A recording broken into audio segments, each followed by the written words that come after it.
ሰላም ለእናንተ ሁሉ።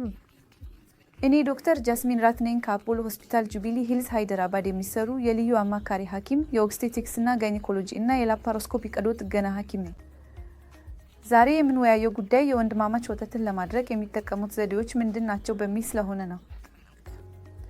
እናንተ ሁሉም እንደምታውቁት የእናቱ ወተት ለህፃናት ለአዲስ የተወለዱ ህፃናት በጣም አስፈላጊ ነው። ስለዚህ እናቱ ልጇን እስከ 2 ዓመት ድረስ ማጥባት ትችላለች። ግን ከ1 ዓመት በኋላ ልጅን በወተት ማጥባት በግዴታ አይደለም። ስለዚህ የወንድማማች ወተትን ለማድረቅ የሚችሉትን አንዳንድ ዘዴዎች እንዴት እንደሚደረጉ ነግራችኋለሁ። አንዱ በተፈጥሮ የሚደረግ ዘዴ ነው። በቀስታ ከወተት ማጥባት ብታቋርጡ ወተቱን በቀስታ ይቀንሳል። ይህ በተፈጥሮ የሚደረግ ዘዴ ነው።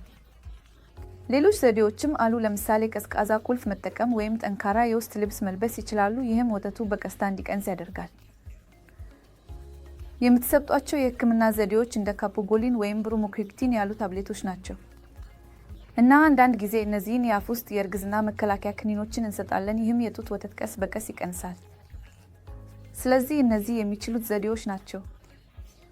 ግን ከነዚህ ዘዴዎች በፊት እባክዎን ለሐኪሞ ወይም ለጤና አገልጋዮት ያማክሩ። እነሱም በፍላጎቶ መሰረት ያመሩታል። አመሰግናለሁ።